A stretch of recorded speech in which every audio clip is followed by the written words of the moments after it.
Sumqayıt Xüsusi Ümumi Təhsil Məktəbində Novruz bayramının gəlişi və yel çərşənbəsi münasibətilə tədbir keçirilib.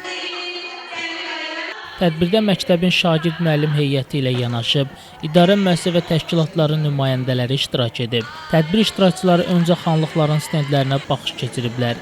Biri-birindən maraqlı səhnəciklər nümayiş olunub. Daha sonra açılış nitqi ilə çıxış edən məktəbin direktoru Arzu Alızadə bayram münasibəti ilə hər kəsi təbrik edib. Qeyd edib ki, xüsusi qayğıya ehtiyacı olan uşaqlar daim dövlətin diqqət mərkəzindədir. Tədbirdə Azərbaycanın birinci vitse-prezidenti, Heydər Əliyev Fondunun prezidenti Mehriban Əliyevanın gələcəyimiz olan uşaqlara diqqət və qayğısından danışılıb. Həmçinin fondun vitse-prezidenti Leyla Əliyevanın valideyn himayəsindən məhrum, xüsusi qayğıya ehtiyacı olan uşaqlarla mütəmadi şəkildə görüşdüyü, onların təlim tərbiyəsi ilə maraqlandığı, uşaqlar və yeniyetmələrin asudə vaxtlarının səmərəli təşkili üçün təşkil edilən müxtəlif tədbirlər və proqramlarda onların birgə olduğu qeyd edilib. Daha sonra tədbir maraqlı kompozisiyalarla davam etdirilib. Şagirdlərin çıxışları hər kəsdə xoş ovqat yaradıb. Onların milli geyimləri, vətənpərvər ruhda çıxışları bir daha sübut edir ki, Arzu Alızadə və onun rəhbərlik etdiyi pedaqoji kollektiv şagirdlərin təkcə tədris prosesi ilə məşğul olmur, həm də onları vətənə layiqli övlad kimi böyüdür.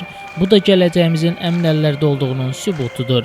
Qeyd edək ki, adı çəkilən məktəb 1996-cı ildən fəaliyyət göstərir və burada 42 sinif otağında 411 şagird təhsil alır. Şagirdlərin təlim tərbiyəsi ilə 62 müəllim və 42 tərbiyəçi məşğul olur. Məktəbin şagirdləri müxtəlif yarış və tədbirlərdə böyük uğurlar əldə edib. Ulu Öndər Heydər Əliyevin 100 illik yubileyinə həsr olmuş 4-cü milli oyunlarda, 3 dekabr Beynəlxalq Əlillər Gününə həsr edilmiş yarışlarda, eləcə də futbol və cüdo üzrə keçirilən turnirlərdə şagirdlər müxtəlif yerlərə layiq görülüb. Onların əl işləri Elm və Təhsil Nazirliyi, həmçinin Fövqəladə Hallar Nazirliyinin birgə təşkil etdiyi Fövqəladə Hallar Uşaqların Gözü ilə adlı müsabiqədə də uğur qazanıb. Tədbirin sonunda məktəbin həyətində tonqal qalanıb. Birliyi əks etdirən yallı rəqs oynanılıb. Şəmstan Fikrətli, Elbrus İsmailov, Bugün informasiya proqramı üçün.